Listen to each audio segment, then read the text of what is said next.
Hola, soy Eva Rodríguez de Jesús, colaboro en la Secretaría de las Mujeres de Oaxaca y les doy la más cordial bienvenida a esta charla sobre el lenguaje no sexista, no discriminatorio e incluyente. Para empezar, vamos a mencionar 4 puntos esenciales que nos van a ayudar a entender la importancia de utilizar un lenguaje que no invisibilice a las mujeres en todos los ámbitos de la vida. Como número 1, no debemos olvidar que el lenguaje es un producto social que está en constante movimiento, en constante evolución. Número 2, que el uso del lenguaje es lo que lo hace discriminatorio y sexista. En sí mismo el lenguaje no es sexista, sino la forma en que lo usamos. Número 3, que es una realidad que la población está integrada por mujeres y hombres en una proporción de 50 y 50 en promedio. Y 4, que lo que no se nombra no existe. Y en la medida en que les negamos a las mujeres el derecho a ser nombradas, se está ejerciendo violencia hacia ellas. Bien, ahora debemos de revisar el concepto del lenguaje y entender que el lenguaje no solo es para comunicarnos. A través del lenguaje aprendemos y socializamos. Y que el lenguaje va a determinar la forma en que concebimos el mundo. Va a iluminar la realidad y también la va a oscurecer, le va a dar brillo, le va a dar luz, le va a dar sombras. Y que eso va a suceder porque el lenguaje está vivo. Como lo señala Claudia Guichard en el Manual de Comunicación No Sexista, el lenguaje refleja y refuerza la ideología patriarcal, pero también a través del lenguaje podemos modificarlo. Muchas formas de usar el lenguaje y las expresiones que abundan en nuestro lenguaje cotidiano construyen y refuerzan estereotipos de género que conducen a la violencia contra las mujeres. Por eso debemos evitarlas. El uso sexista del lenguaje se considera una forma de violencia contra la mujer al eliminarla del discurso e invisibilizar su participación en cualquier ámbito de la vida. Los estereotipos dominantes van a reflejar quién tiene el poder y en consecuencia van a generarse relaciones desiguales entre mujeres y hombres. Las palabras en masculino no son universales, porque están dejando fuera, están borrando a la mitad de la población que son las mujeres. Como sociedad vamos a justificar estas relaciones desiguales entre mujeres y hombres, confinando a las mujeres a actividades del hogar, a actividades de la crianza de hijas e hijos, a actividades que se desarrollan en el ámbito privado. Por eso el lenguaje que por años hemos utilizado se caracteriza de expresiones sexistas y excluyentes que han invisibilizado la presencia de las mujeres en muchos espacios públicos, en donde actualmente hay grandes protagonistas y como ejemplos tenemos muchos. A lo largo de la historia, las mujeres han sido invisibilizadas, borradas. Quiero mencionarles un ejemplo de una faraona llamada Hatshepsut, que fue la mujer que duró, la tercera faraona que duró más tiempo en el poder. Ella gobernó 22 años en el Viejo Egipto. Y a pesar de que realizó un buen papel en un puesto militar de gran importancia, fueron destruidas estatuas de ella para borrar en la historia el hecho de que una mujer haya llegado hasta a escalar altos cargos militares y políticos y además de haber sido una buena gobernante. También la historia ha eliminado a mujeres como Ada Lovelace, que es la madre de la programación computacional moderna, y así hay muchas otras mujeres que han sido invisibilizadas. En las sociedades patriarcales, el lenguaje está plagado de androcentrismo, que se manifiesta en el uso del masculino como genérico. Pareciera que lo masculino es la medida de lo humano, y el uso de un lenguaje que borra a las mujeres impacta y proyecta a una mujer en una sociedad en donde la mujer vale menos que el hombre. Recordemos que hasta mediados del siglo XX, como resultado de grandes luchas del movimiento feminista, es que las mujeres consiguen que sea reconocido su derecho al voto y, en consecuencia, se integran de manera masiva al ámbito laboral. Toda esta problemática social, de toda esta problemática es cuando surge el lenguaje incluyente. Como desarrollo de la sociedad, surge esta necesidad de hacer visible a las mujeres a través del lenguaje, y el lenguaje incluyente busca fortalecer una cultura de respeto y de no violencia hacia las mujeres. Las formas de desvalorización sutiles hacia la mujer a través del lenguaje van reforzando en el colectivo social la desigualdad y van también justificando la violencia hacia las mujeres. Estas formas sutiles se manifiestan, por ejemplo, en refranes, en canciones, en piropos, en chistes, proverbios, y que como ejemplos pues tenemos hemos conocido muchos en la sociedad. El primer derecho de cualquier persona es el derecho a existir como ser humano, y eso implica el derecho a ser nombrada. Si yo quiero mencionar a través del lenguaje y mencionar a las niñas y a los niños, no estoy repitiendo, repitiendo nada más por repetir, sino que estoy nombrando realidades distintas, porque tanto existen niñas como existen niños, y es muy importante nombrarles, por ejemplo, a la hora de mencionar leyes. Actualmente existe la ley sobre los derechos de las niñas, los niños y los adolescentes, por ejemplo. Bueno, la filóloga Teresa Meana dice que la lengua se apoya en tres bases: la precisión, la estética y la economía. La economía del lenguaje es uno de los argumentos más fuertes que la Real Academia de la Lengua utiliza para decir que no es necesario que exista un lenguaje inclusivo, un lenguaje que nombre tanto a mujeres como a hombres, porque pues ya existen genéricos en donde están incluidas las mujeres. Pero la Real Academia de la Lengua fue creada en 1713 y no aceptaron hombres, no aceptaron la presencia de una mujer sino hasta 1979, que es cuando se integra una mujer académica a este grupo. En 300 años que tiene de fundada la Real Academia de la Lengua, solo han existido 10 mujeres como integrantes. Entonces, quienes revisan y deciden si las palabras son correctas o no en la Real Academia, pues han sido casi siempre hombres. También todas estas formas, todas esas expresiones que utilizamos en el lenguaje y con una carga sexista, ¿dónde las aprendemos? Pues las aprendemos primero que nada en casa. La educación empieza en casa y continúa en la escuela, en el ámbito laboral, a través de los medios de comunicación que consumimos. Por eso es necesario pensar en un cambio cultural, iniciar un cambio cultural, lograr que ese cambio cultural se dé a través del lenguaje precisamente. Pero no es sencillo, ningún cambio cultural, social ha sido fácil, porque implica la deconstrucción de todo lo que hemos aprendido, desaprenderlo y modificarlo a través de nuevos conocimientos, la aceptación de nuevas realidades. Pero lo importante, sobre todo en este asunto del lenguaje inclusivo, lo más importante es reconocer la importancia de nombrar a las mujeres, estar conscientes de que es importante nombrarlas y querer hacerlo. Actualmente, y gracias al movimiento feminista, existen diversas leyes para garantizar la igualdad entre mujeres y hombres. Leyes que han sido producto de los movimientos sociales, de las convenciones y de los encuentros internacionales de mujeres, y de los pronunciamientos que en estos eventos masivos e internacionales se han hecho, tales como la CEDAW, la Convención Internacional para Eliminar la Discriminación contra las Mujeres, la Convención de Belén do Pará, y de ellas pues han surgido leyes como la actual ley de igualdad entre las mujeres y hombres, la ley de acceso de las mujeres a una vida libre de violencia, y entre otras leyes que han surgido y que prevalecen hoy en día.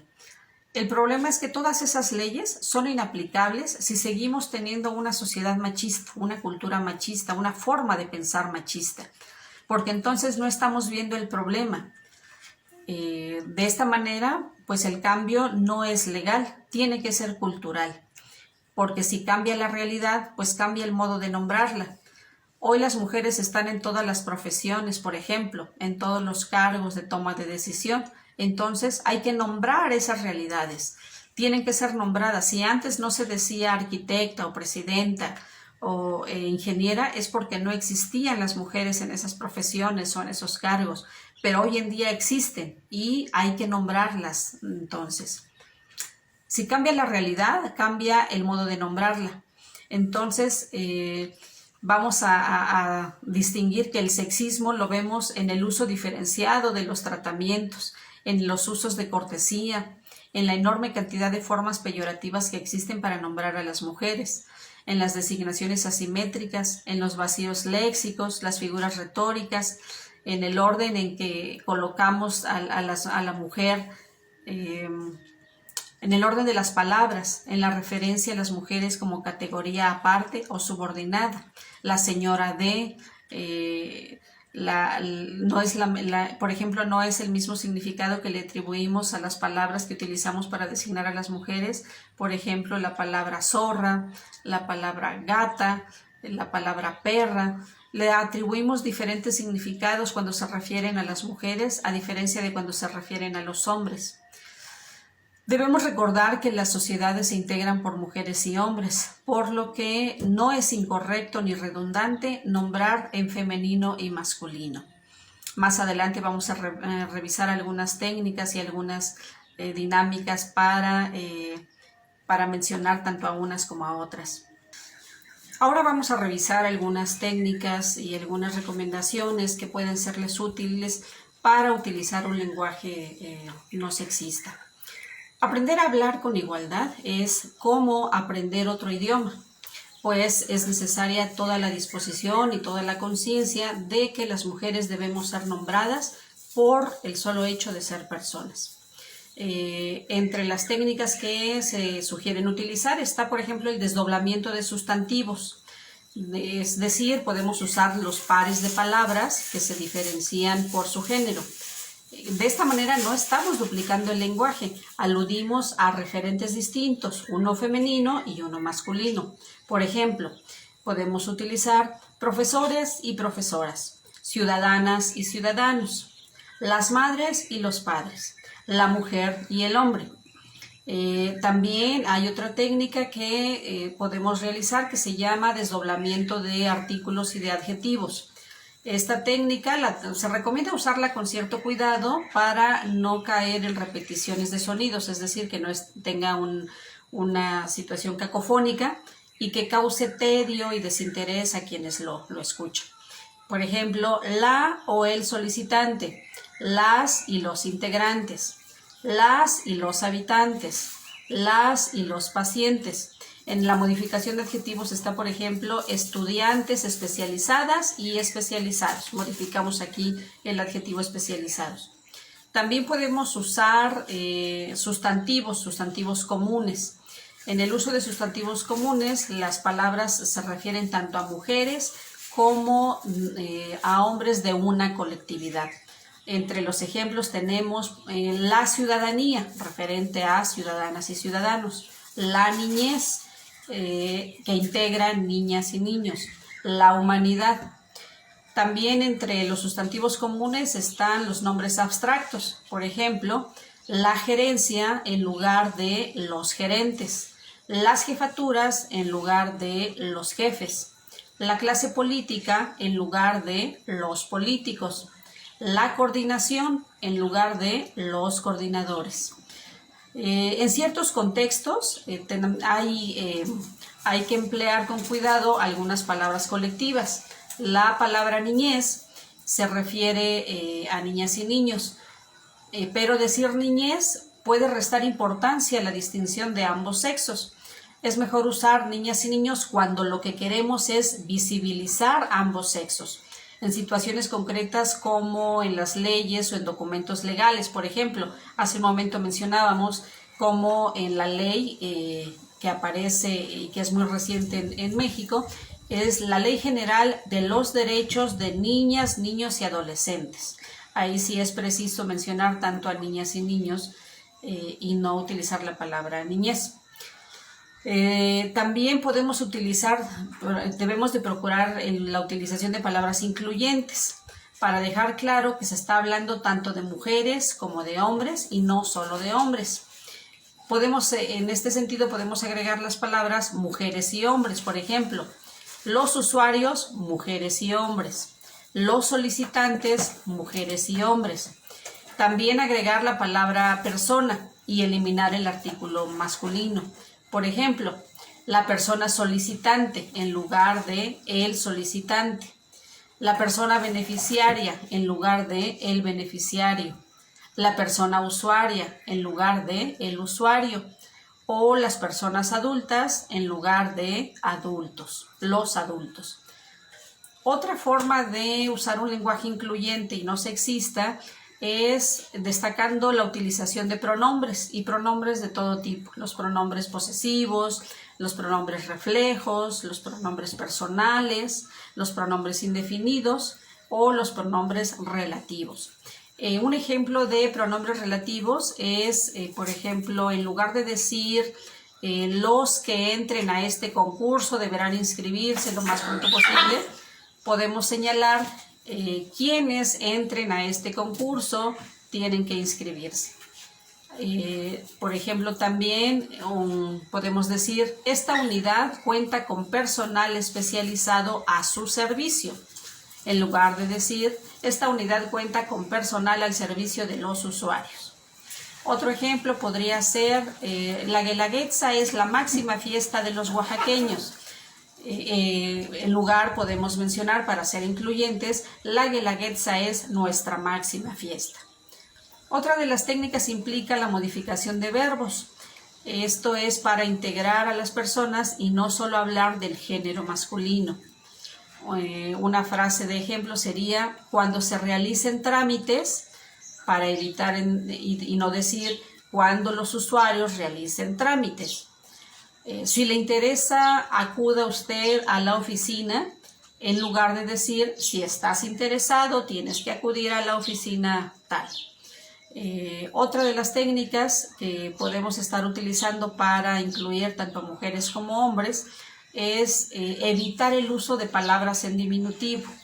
Como su nombre lo dice, minimizan a las personas, a sus saberes, a su prestigio, a su profesionalismo y les colocan en una posición de menor valor. Esto de decir damita, reinita, no se usa, por ejemplo, caballerito, ¿verdad? Pero el decir jefecita, estos diminutivos se aconseja evitar su uso. Otra de las técnicas que podemos utilizar o que se aconseja tomar en cuenta es invertir el uso de algunas expresiones. No se utilizan de la misma manera para mujeres que para hombres. Por ejemplo, en algún evento público que se tenga que presentar a una mujer, hay ocasiones en que cuando el conductor es un hombre, señala, nos acompaña en esta ocasión la digna representante de la belleza femenina fulanita de tal. No es la misma manera en que presentaría a un hombre, por ejemplo. A un hombre no lo va a presentar de esta manera. Y ahora nos acompaña el poderoso y guapo Carlos.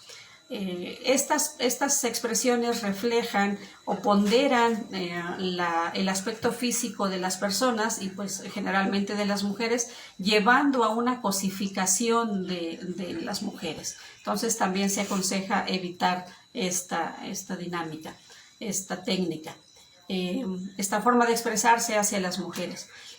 También, pues bueno, existen mucho más técnicas que en sí varían y se concentran en el conocimiento amplio del lenguaje, porque el lenguaje español es muy rico, muy amplio, que pues lo más recomendable es ponernos a repasar y a estudiar y hacernos de un vocabulario más extenso para poder utilizar diferentes técnicas y herramientas.